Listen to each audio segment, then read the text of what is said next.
Halo, selamat pagi teman-teman semuanya. Shalom. Apa kabar teman-teman hari ini? Semoga teman-teman semua dalam keadaan yang sehat ya. Ya teman-teman, sekarang kita akan memulai kebaktian youth kita pada hari ini. Saya beri waktu teman-teman untuk bersaat teduh sejenak. Mari kita siapkan hati dan pikiran kita. Kita juga sekaligus mau bersyukur buat berkat-berkat yang udah Tuhan kasih untuk kita. Kita bisa melewati seminggu kemarin, kita juga masih diberikan 1 hari lagi untuk bisa bangun dengan keadaan yang sehat.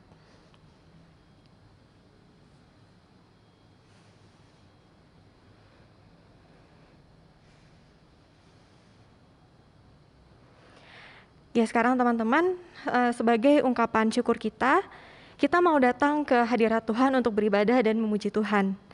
Untuk membuka ibadah kita, mari kita nyanyikan lagu seperti Rusa yang Haus, karena itulah kita pada hari ini, pada saat ini, bahwa kita rindu untuk datang dan ketemu sama Tuhan.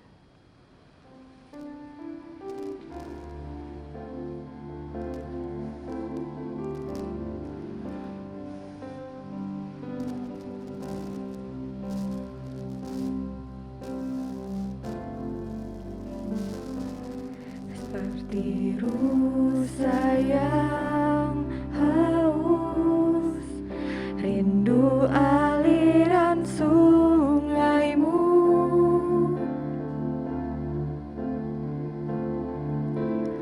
Hatiku tak tahan menunggumu.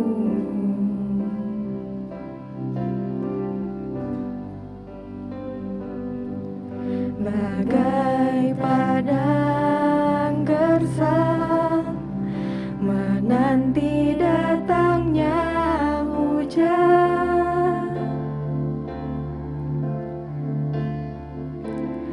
begitupun jiwaku, Tuhan.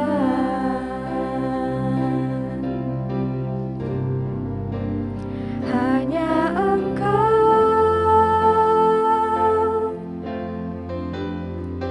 pribadi yang mengenal hatiku, tiada yang tersembunyi darimu.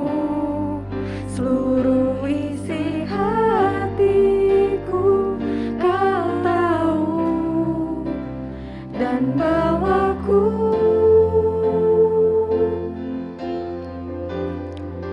untuk lebih dekat lagi padamu, tinggal dalam indahnya dekapan kasih-Mu. Hanya Engkau Tuhan, pribadi yang paling kenal sama kita. Hanya Engkau,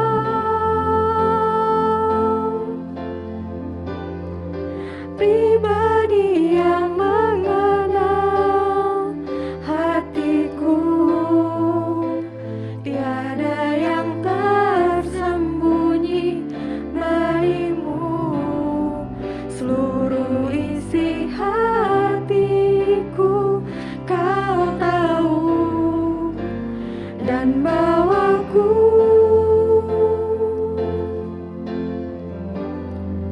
untuk lebih dekat lagi padamu, tinggal dalam indahnya dekapan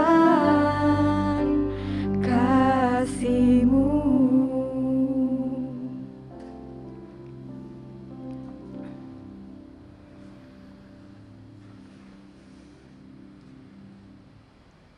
Pertolongan kita adalah di dalam nama Tuhan, pencipta langit dan bumi, yang senantiasa setia dan tidak pernah meninggalkan perbuatan tangannya. Kasih karunia dan damai sejahtera dari Allah Bapa kita dan dari Tuhan Yesus Kristus menyertai saudara sekalian. Dan menyertai saudara juga.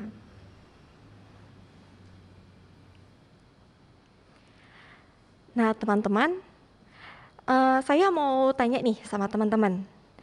bagi teman-teman itu Tuhan itu siapa sih? Nah, untuk menjawab pertanyaan ini, kita pasti pernah mendengar banyak nama dan sebutan untuk Tuhan. Ada yang menyebut dia pencipta, the creator, ada yang menyebut Bapa, lalu ada yang menyebut penyelamat atau Mesias, dan ada juga yang menyebutnya sebagai sahabat. Nah, teman-teman, saya mau sharing sedikit. Jadi saya tuh pernah baca di satu story di Instagram yang saya follow, dan waktu itu dia lagi cerita, dia lagi nostalgia gimana dia waktu kuliah dan lagi skripsi. Nah, skripsi kan berat ya teman-teman ya gitu. Nah, dia cerita gitu waktu dia lagi skripsi, dia tuh PP gitu, naik angkutan umum, terus kemudian dia harus turun di halte, dan terus turun dari halte dia harus jalan lagi nih ke rumahnya.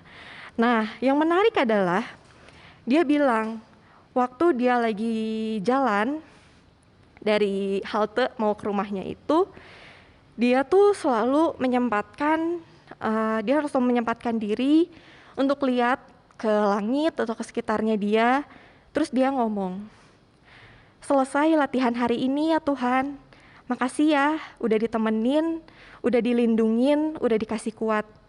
Besok temenin lagi ya.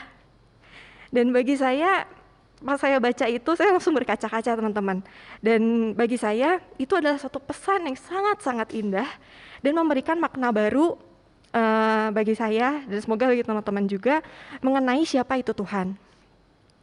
Tuhan itu bukan sekedar pencipta, ya tentu dia menciptakan, tapi dia bukan hanya sekedar pencipta dan yang punya kuasa yang sangat besar, tapi dia juga adalah seseorang yang dekat dengan kita.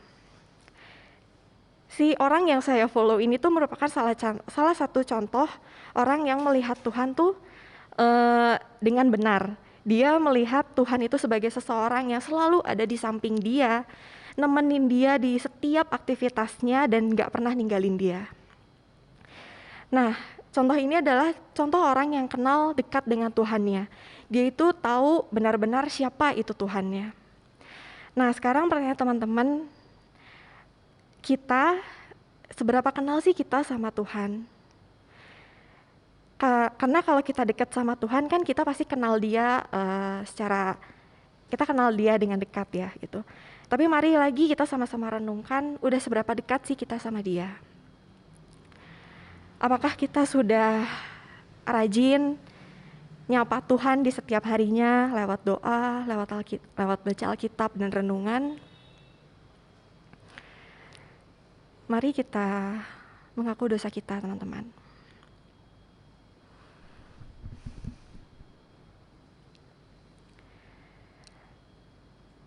Allah Bapa kami yang bertata dalam kerajaan surga, ini kami anak-anak-Mu ya Bapa. Kami anak-anak-Mu yang penuh dengan dosa dan kesalahan. Kami yang masih sering berbuat dosa, kami yang masih sering berbuat jahat dan kepada orang-orang sekitar kami, kepada keluarga kami ya Bapa. Ampuni diri kami yang lemah ini Bapa. Ampuni kami kalau kami masih belum setia belajar untuk mengenal Tuhan. Kami masih terlalu sibuk dengan kesibukan kami, dengan aktivitas kami sampai kami lupa sama Tuhan. Tuhan ampuni kami anak-anak-Mu, kami mau dekat, kami mau kenal Tuhan dengan lebih baik lagi ya Bapak. Bimbinglah kami, bantulah kami, supaya kami bisa menjadi anak-anak-Mu yang lebih baik lagi, benar-benar bisa menjadi garam dan terang bagi dunia ini. Terima kasih Bapa untuk pengampunan-Mu. Di dalam nama-Mu kami telah berdoa dan mengucap syukur. Amin. Ya teman-teman, kini inilah berita anugerah dari Tuhan yang terambil dari Mazmur 116 ayat yang ke-5 hingga ke-7.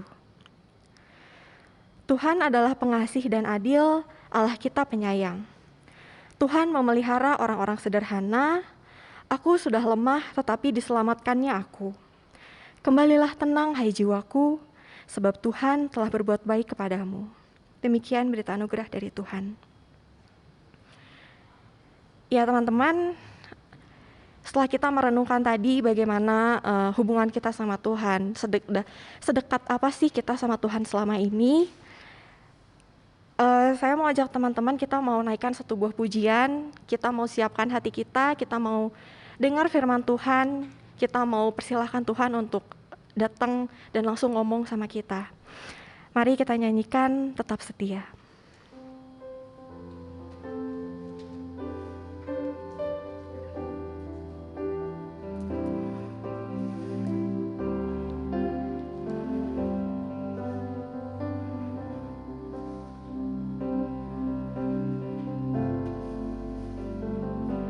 Selidiki aku, lihat hatiku, apakah ku sungguh mengasihimu, Yesus, Kau yang Maha Tahu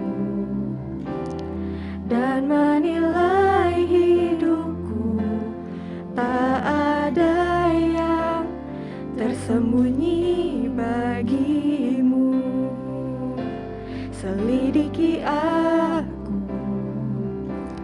lihat hatiku, apakah ku sungguh mengasihimu, Yesus, Kau yang Maha Tahu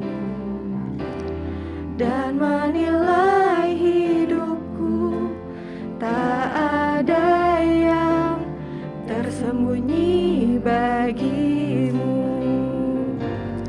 Telah kulihat kebaikan-Mu yang tak pernah habis di hidupku. Ku berjuang sampai akhirnya Kau dapati aku tetap setia. Aku lihat kebaikan-Mu yang tak pernah habis di hidupku. Ku berjuang sampai akhirnya Kau dapati aku tetap setia.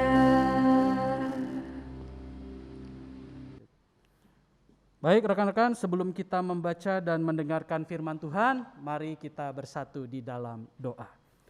Tuhan Yesus Kristus, Juru Selamat kami yang hidup, kami bersyukur Engkau kembali mengumpulkan kami, mempersatukan kami dalam rangka untuk mendengarkan sabda-Mu. Berikanlah hikmat-Mu kepada kami Tuhan, agar kami mengerti apa yang menjadi kehendak-Mu itu, sehingga kami sebagai anak-anak muda-Mu ini tahu harus berbuat apa di dalam keseharian kami. Inilah kami anak-anak-Mu, kami siap menyambut kebenaran firman-Mu. Di dalam nama Tuhan Yesus Kristus, Juru Selamat kami yang hidup, kami berdoa. Amin. Mari kita membuka Alkitab kita bersama-sama dari Markus 8 ayat 27 sampai 38. Demikianlah firman Tuhan tertulis. Kemudian Yesus beserta murid-muridnya berangkat ke kampung-kampung di sekitar Kaisarea Filipi. Di tengah jalan, ia bertanya kepada murid-muridnya. Katanya, "Kata orang, siapakah aku ini?" Jawab mereka, "Ada yang mengatakan Yohanes Pembaptis, ada juga yang mengatakan Elia, ada pula yang mengatakan seorang dari para nabi." Ia bertanya kepada mereka, "Tetapi apa katamu? Siapakah aku ini?" Maka jawab Petrus, "Engkau adalah Mesias." Lalu Yesus melarang mereka dengan keras supaya jangan memberitahukan kepada siapapun tentang Dia. Kemudian mulailah Yesus mengajarkan kepada mereka bahwa anak manusia harus menanggung banyak penderitaan dan ditolak oleh tua-tua, imam-imam kepala, dan ahli-ahli Taurat, lalu dibunuh dan bangkit sesudah 3 hari. Hal ini dikatakannya dengan terus terang. Tetapi Petrus menarik Yesus ke samping dan menegur dia. Maka berpalinglah Yesus dan sambil memandang murid-muridnya, ia memarahi Petrus, katanya, "Enyahlah iblis, sebab engkau sudah memikirkan apa yang dipikirkan Allah, melainkan apa yang dipikirkan manusia." Lalu Yesus memanggil orang banyak dan murid-muridnya dan berkata kepada mereka, "Setiap orang yang mau mengikut aku, ia harus menyangkal dirinya, memikul salibnya dan mengikut aku. Karena siapa yang mau menyelamatkan nyawanya, ia akan kehilangan nyawanya. Tetapi barang siapa kehilangan nyawanya karena aku dan karena Injil, ia akan menyelamatkannya. Apa gunanya seseorang memperoleh seluruh dunia, tetapi ia kehilangan nyawanya? Karena apakah yang dapat diberikannya sebagai ganti nyawanya? Sebab barang siapa malu karena aku dan karena perkataanku di tengah-tengah angkatan yang tidak setia dan berdosa ini, Anak Manusia pun akan malu karena orang itu apabila ia datang kelak dalam kemuliaan Bapanya diiringi malaikat-malaikat kudus." Demikianlah pembacaan Alkitab kita. Diberkatilah kita yang membaca, merenungkan, dan melakukan firman Tuhan di sepanjang kehidupan kita setiap hari. Haleluya. Rekan-rekan Tuhan yang terkasih, hari ini kita akan merenungkan firman Tuhan dengan tema, "Apa katamu tentang aku?" Rekan-rekan muda, apakah rekan-rekan muda di rumah punya sahabat dekat? Pertanyaannya adalah, apakah rekan-rekan sekalian sudah sungguh-sungguh mengenal sahabat dekat rekan-rekan sekalian? Dalam suatu pertemuan dengan seorang anak muda yang datang curhat kepada saya tentang apa yang menjadi pergumulannya, saya pernah menjumpai pengalamannya bersama dengan teman dekatnya yang membuatnya tidak nyaman. Jadi dia bercerita bahwa temannya ini men-treatment dia atau memberikan perhatian kepadanya dengan cara-cara yang tidak membuatnya nyaman. Jadi anak muda ini bercerita kepada saya begini, "Kak, saya tuh kalau punya masalah, saya tuh biasanya membutuhkan waktu untuk sendiri. Kalau ada orang yang nelpon saya, ada orang yang WhatsApp, line saya, atau kirim pesan pribadi lewat IG atau Facebook, pasti enggak saya baca, pasti enggak akan mau saya balas. Karena saya membutuhkan waktu untuk sendiri. Dan masalahnya, waktu untuk sendiri itu enggak cuma sebentar, Kak. Bisa sehari, bisa 2 hari. Tapi setelah proses recovery itu, ya saya sih akan balik menghubungi mereka yang telah menghubungi saya, memberikan jawaban kepada mereka kenapa saya diam selama beberapa hari ini. Nah, masalahnya saya tuh punya sahabat dekat, teman dekat, tetapi treatment dia kepada saya itu sungguh mengganggu saya, Kak. Jadi ketika saya sedang bergumul, sedang dapat persoalan, dapat masalah, saya datang ke sekolah, ya. Dan ketika nyampe di sekolah, saya tidak menyapa teman saya itu, karena memang saya punya pikiran dan persoalan yang harus saya selesaikan, yang sedang saya gumuli. Sahabat dekat saya itu sensitif. Langsunglah dia mendekati saya dan bertanya, "Kenapa kamu? Salah saya apa? Cerita sama saya." Nah, cara-cara seperti itu sungguh annoying buat saya. Dan saya pikir kalau dia mengenal saya, harusnya dia udah tahu, oh udah dapat masalah nih, gue gak akan ganggu dia deh. Gue akan kasih private room buat dia. Gue pasti akan kasih waktu buat dia merenung. Paling gue bakal ngomong, kalau lu punya masalah cerita ke gue ya, gue nanti bakal bantu lu. Kalau lu emang mau, gue bantu. Cukup di situ. Tapi masalahnya dia gak kayak gitu. Masalahnya teman dekatnya ini malah nelponin terus. Udah sampai di rumah, ya, diteleponin, di WhatsApp terus, bunyi tuh WhatsApp, tang-tring. Udah dibikin silent juga getar-getar, getarnya hilang, pas dilihat pesannya juga ada puluhan. Ya, itu Teman-teman bisa bayangin, pesan yang isinya P gitu ya. Nah, jadi di-bash lah dia melalui messenger. Karena bagi dia teman dekatnya ini nggak seneng kalau dia ini kesusahan, jadi pengen ngebantu. Cara perhatiannya seperti itu. Nah, bagaimana dengan rekan-rekan sekalian di rumah? Apakah punya teman yang dekat tetapi ternyata treatment pertemanannya ternyata nggak deket-deket banget kita gitu ya. Ternyata kamu masih belum mengenal aku. Karena treatment yang kamu berikan untukku ternyata malah menggangguku, bukan menolongku. Rekan-rekan terkasih, pengenalan kita yang benar akan seseorang, akan seorang teman, itu akan menolong dia, akan menolong orang itu dalam segala tindakannya. Ya, jadi kita akan memberikan treatment yang tepat kalau kita benar-benar kenal dia. Sebaliknya kalau kita nggak kenal dia, maka kita akan memberikan treatment yang malah akan mengganggu dia. Malah akan membuat pergumulannya dia semakin berat. Malah akan menambah persoalannya dia. Nah, jadi kalau kita punya perkenalan yang baik, pengenalan yang baik akan teman kita, kita udah tahu, wah kalau diem mah berarti saya nggak usah ganggu, kasih aja waktu, ya, maka saya akan bantu. Tapi juga ada orang-orang yang tidak seperti itu, ketika dia dapat masalah, pengen banget langsung dideketin sama sahabatnya, ditanya, lu kenapa sih, cerita sama gue. Itu ada orang-orang yang seperti itu. Nah, treatment-treatment seperti ini, itu bisa kita berikan dengan tepat kepada sahabat dekat kita kalau kita benar-benar mengenal sahabat kita itu. Nah, itulah yang Tuhan Yesus mau coba gali nih dari murid-muridnya. Tuhan Yesus itu ingin melihat apakah murid-muridnya ini mengenal dia dengan benar atau tidak. Kenapa kok Tuhan Yesus pengen banget murid-muridnya ini harus mengenal dia dengan benar? Ya karena nanti setelah Tuhan Yesus bangkit, ya, dari kematian dan terangkat ke sorga, murid-murid Tuhan Yesus ini akan menginjili secara pribadi, secara mandiri. Kalau mereka salah mengenal Kristus, maka mereka akan mewartakan gambaran Kristus yang tidak sesuai dengan maksud Tuhan Yesus itu sendiri. Kalau mereka sungguh-sungguh mengenal Kristus dengan tepat, maka mereka akan mewartakan Yesus Kristus yang tepat kepada seluruh dunia ini. Oleh karena itulah Tuhan Yesus mau mendengar sendiri bagaimana sih sebetulnya murid-muridnya memandang dirinya sebagai seorang guru.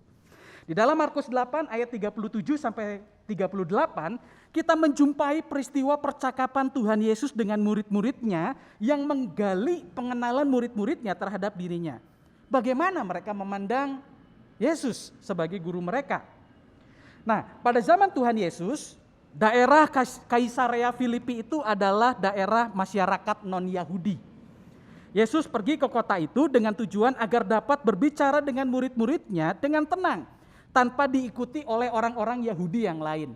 Seperti yang kita tahu, orang Yahudi itu gemar sekali mengikuti Yesus kemanapun. Nah, jadi cara Yesus mengasingkan diri supaya bisa ngobrol hati ke hati dengan murid-muridnya adalah dengan pergi ke daerah-daerah non-Yahudi. Jadi pada saat itu sebetulnya itulah tujuan Yesus kenapa ia pergi ke Kaisarea Filipi. Selain juga ada pelayanan. Yesus hendak memeriksa ya, dalam percakapan itu, apakah ke-12 muridnya ini benar-benar mengenal dia dengan benar. Orang-orang Yahudi pada saat itu memberikan Yesus itu gelar-gelar yang cukup tinggi. Ada yang menyebut Yesus sebagai Yohanes Pembaptis, seorang nabi besar di era itu yang bangkit dari kematiannya setelah Herodes memenggal kepalanya. Ada juga yang menyebut Yesus Elia, seorang nabi besar di masa lalu yang akan datang menjelang hari Tuhan sebelum Mesias menyatakan dirinya, sebagaimana yang dinubuatkan dalam Maleakhi 4 ayat 5. Ada juga yang menyebut Yesus itu Yeremia, seorang nabi besar di masa yang lalu yang diyakini oleh orang-orang Yahudi, ia menyimpan kemah suci, tabut perjanjian dan mezbah yang akan dinyatakan ketika bangsa Israel kembali dihimpun oleh Tuhan. Nah, lalu ada juga di antara orang lain itu yang menyebut Yesus itu seorang dari para nabi. Di era itu, orang-orang Yahudi menuduhkan Yesus di tempat yang tinggi dengan gelar-gelar yang tinggi. Ia sejajar nabi-nabi yang besar. Sekalipun gelar-gelar itu kedudukannya diberikan kepada Yesus, ya, kedudukan yang tinggi itu, tetapi bagi orang-orang Yahudi, Yesus itu tidak lebih dari seorang manusia saja. Tidak lebih dari seseorang yang diberikan kuasa oleh Allah untuk bermujizat. Tidak ada satupun yang memandangnya sebagai Mesias dalam pengertian anak Allah. Atau dalam pemahaman yang lebih dalam lagi, Allah itu sendiri. Tidak ada yang memandang Yesus sebagai Allah yang menjadi manusia, yang berada di tengah-tengah dunia untuk menyelamatkan dunia. Yesus hanya disejajarkan dengan nabi-nabi, orang-orang besar di dunia. Bukan disejajarkan dengan image Allah itu sendiri. Dia tidak dipandang sebagai Allah itu sendiri. Nah, pengakuan Yesus sebagai Mesias itu justru muncul dari antara murid-murid Tuhan Yesus sendiri. Dalam hal ini diwakili oleh Simon Petrus. Nah, Simon Petrus menyebut Yesus, "Engkau adalah Mesias." Nah, di dalam tradisi Keyahudian, Mesias atau yang diurapi itu adalah sosok raja terbesar yang berasal dari Allah, yang telah dinubuatkan oleh para nabi terdahulu untuk membawa kesejahteraan dan keselamatan di dunia, seperti Daud. Ya. Nah, pikiran seperti inilah yang dibawa-bawa, diingat-ingat oleh para murid Yesus, khususnya Petrus. Ketika Yesus dipandang sebagai Mesias, Yesus justru malah melarang mereka untuk menceritakan kepada orang lain. Nah, kalau kita baca Alkitab ayat 30. Lalu Yesus melarang mereka dengan keras supaya jangan memberitahukan kepada siapapun tentang Dia yang adalah Mesias. Mengapa seperti itu? Karena konsep mesianik di dalam pikiran murid-murid Tuhan Yesus itu ternyata masih tidak jauh berbeda dengan konsep mesianik orang-orang Yahudi pada saat itu. Jadi orang-orang Yahudi pada saat itu, ya, kalaupun memandang Yesus sebagai Mesias sama seperti murid-murid Tuhan Yesus, mereka ini masih memandang Yesus itu sebagai raja yang akan memimpin pemberontakan, yang akan mengalahkan kekaisaran Romawi dan mendirikan kerajaan Israel yang jaya dan terkenal di antara kerajaan dan bangsa-bangsa lainnya. Nah, jadi konsep pemikiran Mesias di dalam pikiran murid-murid Tuhan Yesus dan juga kebanyakan orang Yahudi adalah konsep mesianis politik. Yesus yang adalah pemimpin yang akan mendatangkan kejayaan, mendirikan kerajaan dan wilayah-wilayah kekuasaan yang ditaklukkannya. Nah, pikiran seperti inilah yang mau diluruskan oleh Yesus.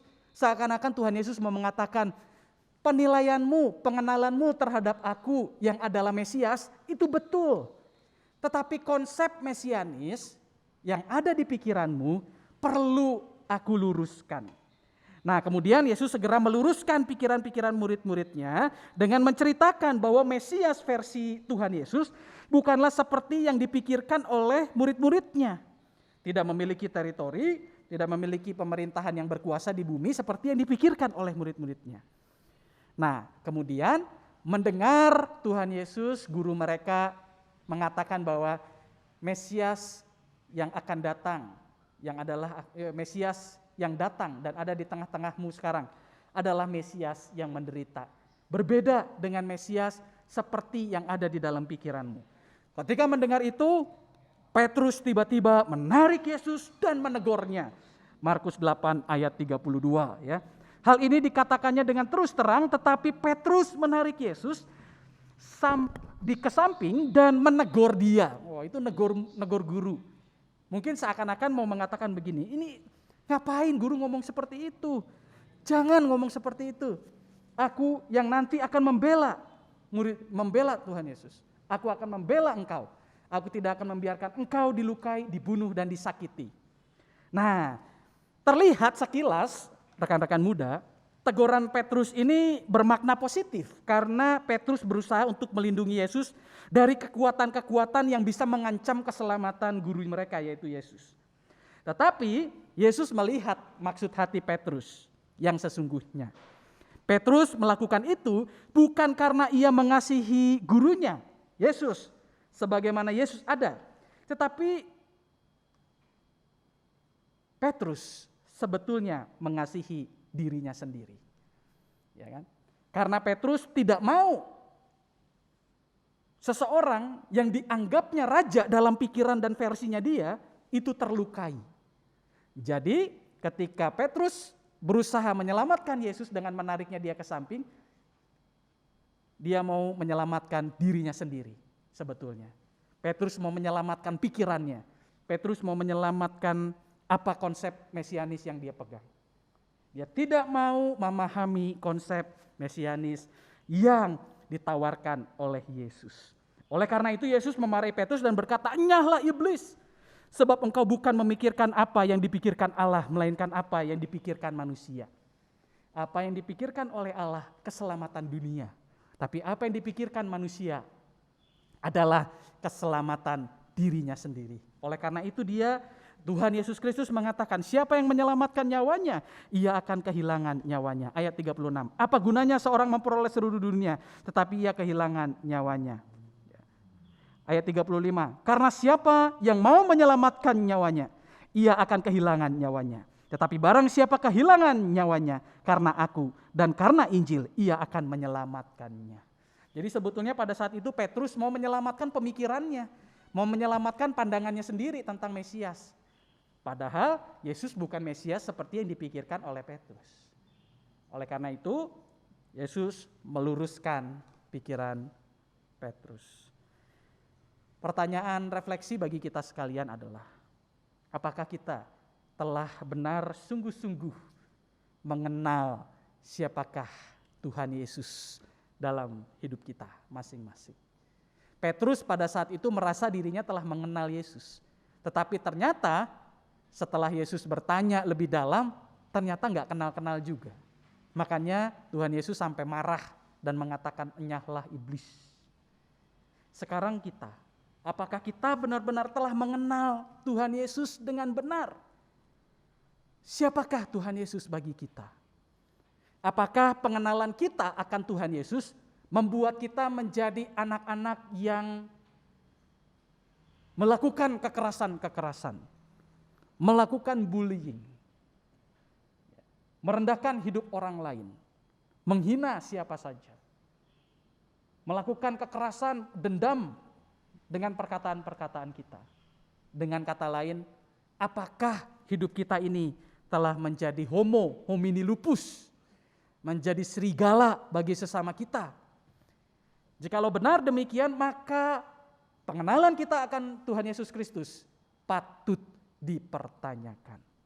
Sebaliknya, mereka yang mengenal Kristus harusnya menjadi orang-orang yang sangat humanis, mengasihi sesama mereka, mengampuni jika tersakiti, membalas kejahatan dengan kebaikan, dan tidak membiarkan orang-orang yang kesusahan menderita. Sebisa mungkin dengan segala kemampuan, bahkan keterbatasan yang kita miliki, kita akan mencoba membantu orang itu. Sekarang pertanyaannya kembali kepada kita. Sudahkah kita semua mengenal Tuhan Yesus? Bukankah kita sudah mengaku percaya bahwa Tuhan Yesus adalah juru selamat kita? Ialah yang akan mendatangkan kedamaian di dalam kehidupan kita dan di dalam semesta ini. Kita yang berkomitmen mengikuti ibadah setiap minggu. Sudahkah kita benar-benar mengenalnya dengan sungguh-sungguh dan mendalam? Atau jangan biarkanlah apa yang sudah kita hidupi sebagai orang Kristen dalam arti ritual-ritual yang kita ikuti, itu hanya menjadi framing atau label kita saja. Tetapi sesungguhnya hati kita jauh dari Tuhan. Apakah setiap ibadah, setiap ritus-ritus kekristenan yang kita ikuti benar-benar mencerminkan pengenalan kita akan Tuhan? Atau jangan-jangan itu hanya image yang kita bentuk saja untuk iklan, untuk branding, supaya orang lain melihat bahwa kita memang orang Kristen. Tetapi sebetulnya hatinya jauh dari kebenaran dan jauh dari pengenalan akan Tuhan. Penting sekali bagi kita untuk mengenali siapakah Tuhan itu. Ya, pengenalan yang baik akan membuat kita mengetahui isi hati Tuhan. Semakin kita jauh dari Tuhan, semakin kita tidak kenal Tuhan. Hati Tuhan apa, kehendak Tuhan apa. Dan bagaimana caranya supaya kita bisa dekat sama Tuhan? Hal pertama yang selalu saya pernah ulang-ulang untuk kita lakukan.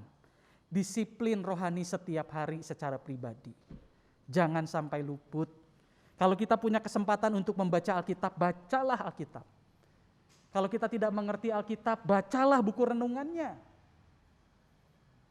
Itu yang pertama. Milikilah disiplin kerohanian secara pribadi. Mulai tekun setiap hari membaca Alkitab, membaca buku renungan.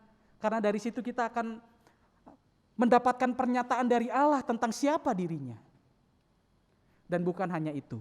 Yang kedua adalah persekutuan. Persekutuan menjadi sangat penting, kenapa? Karena dari situlah pemahaman dan pengenalan kita akan Tuhan akan diuji. Akan dipertajam. Kalau misalnya pandangan kita tentang Tuhan ada yang melenceng, persekutuanlah yang akan meluruskan.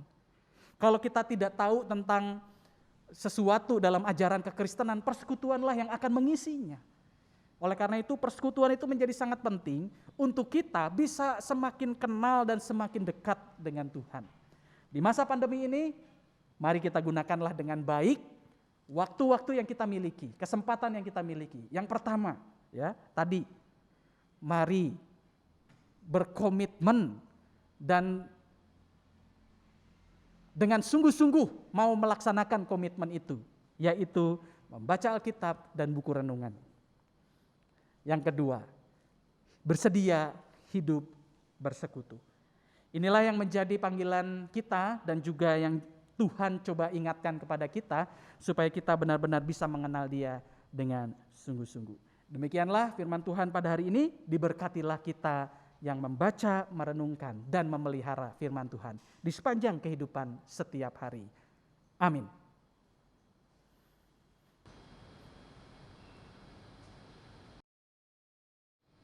Saudara sekalian, kami jemput untuk bangkit berdiri. Bersama umat Tuhan di sepanjang abad dan tempat, marilah kita mengucapkan pengakuan iman kita menurut pengakuan iman rasuli. Pengakuan iman rasuli.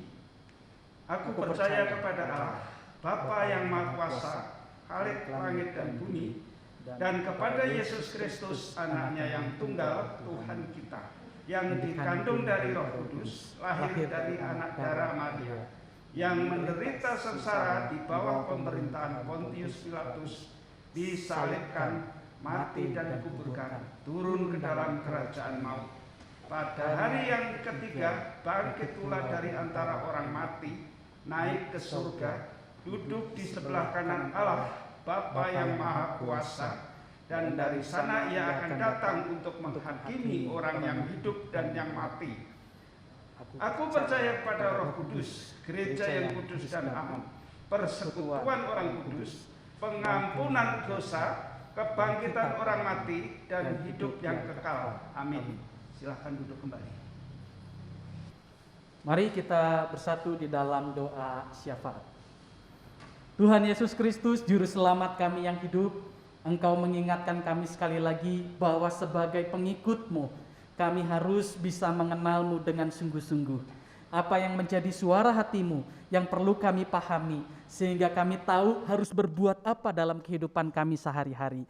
Tolonglah kami Tuhan, agar kami tidak menjadi serigala bagi sesama kami, yang mencerminkan bukan image Tuhan yang sesungguhnya, tetapi kami menjadi sahabat, menjadi sesama bagi sesama kami. Kami menekankan nilai-nilai kemanusiaan kepada sesama kami, sehingga benar-benar demikianlah image Tuhan yang boleh terwartakan lewat kehidupan kami. Tuhan Yesus Kristus, tolonglah kami, agar kami di dalam keseharian kami dapat menjaga disiplin rohani kami dengan setidaknya berkomitmen untuk membaca firman Tuhan melalui Alkitab dan renungan, sehingga kami dapat lebih dekat dengan Tuhan dan mengenali siapa Tuhan di dalam kehidupan kami. Tolonglah juga agar Tuhan menolong kami untuk menjaga relasi persekutuan di dalam kehidupan jemaat kami di sini. Kami tahu pandemi ini membuat kami sulit untuk bertemu satu dengan yang lain. Tetapi kami percaya bahwa Tuhan akan menggunakan setiap media yang ada untuk mempersatukan kami, mengumpulkan kami, sehingga di dalam persekutuan itu pengenalan kami akan Tuhan semakin dipertajam dan diperdalam. Tuhan Yesus Kristus, tolonglah kami Tuhan, agar sebagai anak-anak muda-Mu ini kami benar-benar mengenali Kristus yang sejati. Dan sehingga melalui perkataan dan perbuatan kami mewartakan Kristus yang sejati itu. Tuhan Yesus Kristus, kami berdoa secara khusus untuk anak-anak-Mu di sini yang terpanggil sebagai pengurus, baik remaja maupun pemuda. Berikanlah hikmat kepada mereka, agar mereka bisa menjalankan tugas dan tanggung jawab serta peran mereka dengan sungguh-sungguh, sesuai dengan apa yang menjadi rencana Tuhan bagi mereka. Kiranya setiap program kerja yang sudah dibuat boleh terlaksana dengan baik, dan setiap anak-anak, baik remaja maupun pemuda, dapat mengambil bagian untuk mensukseskan penyelenggaraan program kerja yang ada. Berkatilah anak-anak-Mu Tuhan di dalam masa pertumbuhan mereka, dalam iman kepada Tuhan. Biarlah mereka semakin berakar dan semakin mengenali Tuhan, sehingga mereka sanggup menghadapi tantangan zaman yang menggoncangkan iman mereka atau membuat mereka sesat dari Tuhan.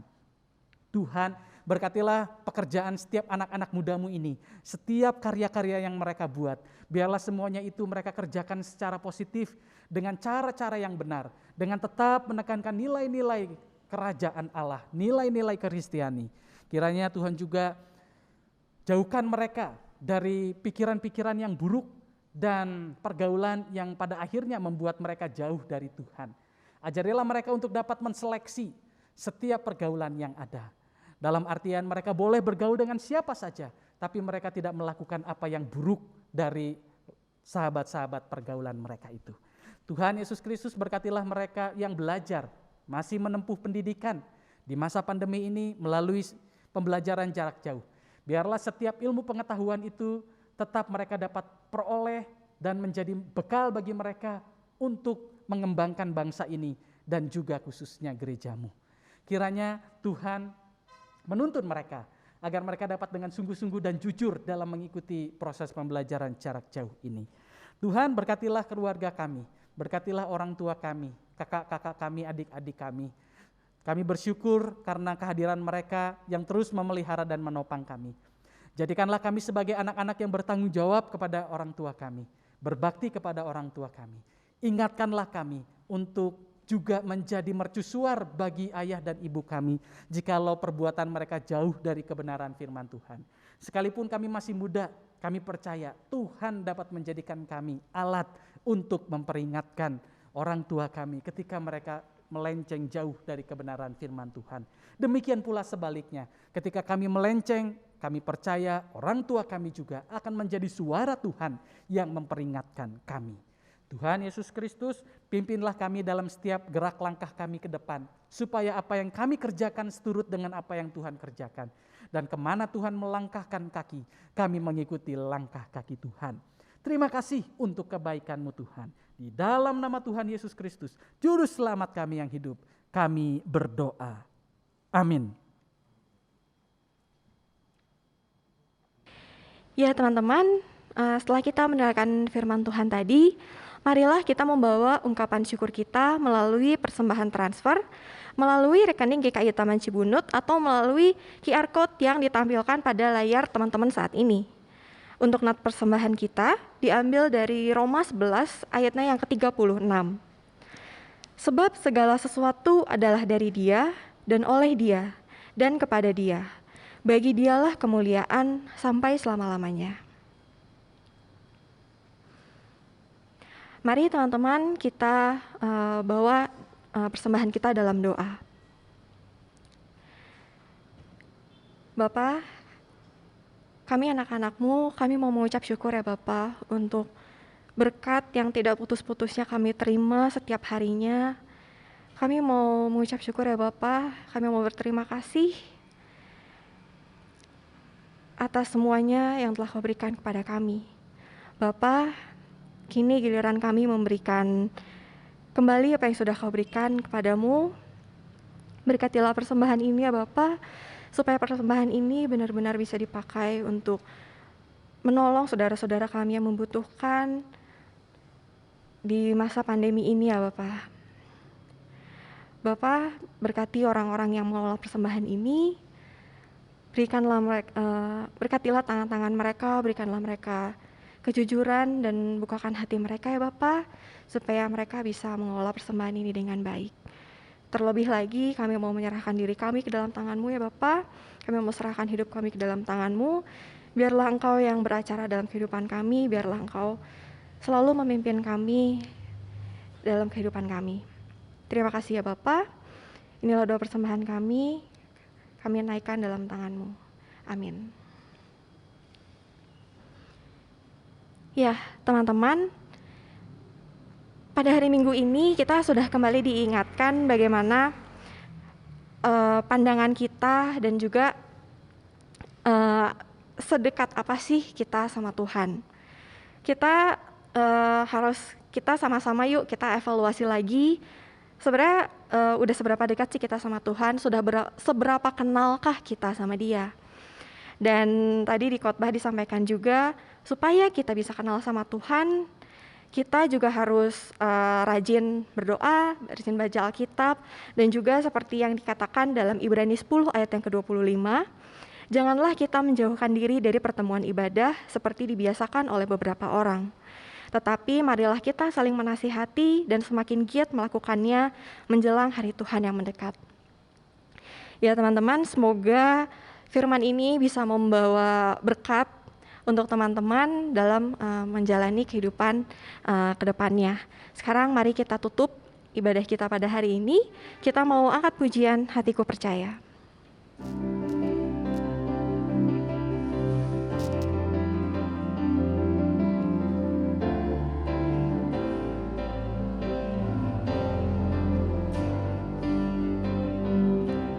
Tuhanlah kekuatan dan mazmurku,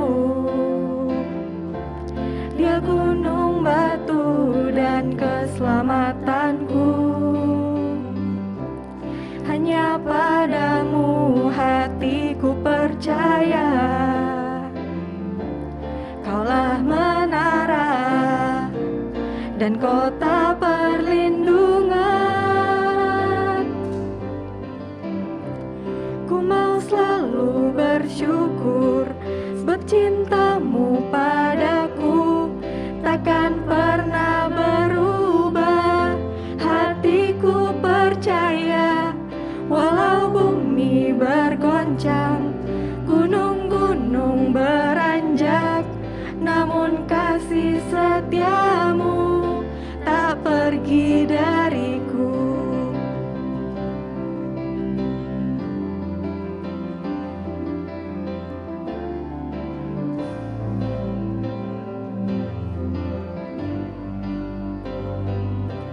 Tuhanlah kekuatan dan mazmurku, Dia gunung batu dan keselamatanku. Hanya padamu hatiku percaya, Kaulah menara dan kota perlindungan. Ku mau selalu bersyukur sebab cinta-Mu padaku takkan pernah berubah. Hatiku percaya, walau bumi bergoncang, gunung-gunung beranjak, namun kasih setia-Mu tak pergi dariku. Ku mau selalu bersyukur sebab cinta-Mu padaku takkan pernah berubah. Hatiku percaya, walau bumi bergoncang, gunung-gunung beranjak, namun kasih setia-Mu tak pergi dariku. Kasih setia-Mu tak pergi dariku. Kasih setia-Mu tak pergi dariku.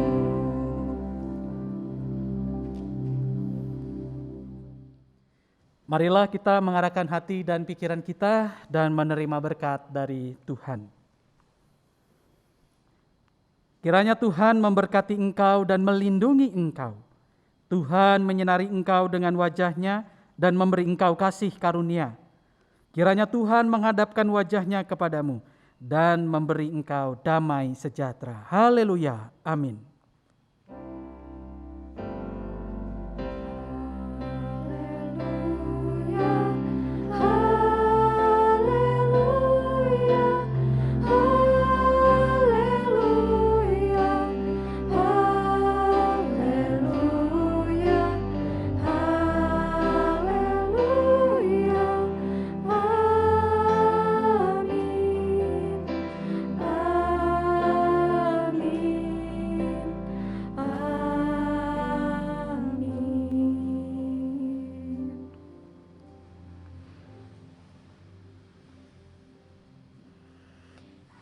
Ya teman-teman, ibadah kita pada hari ini telah selesai.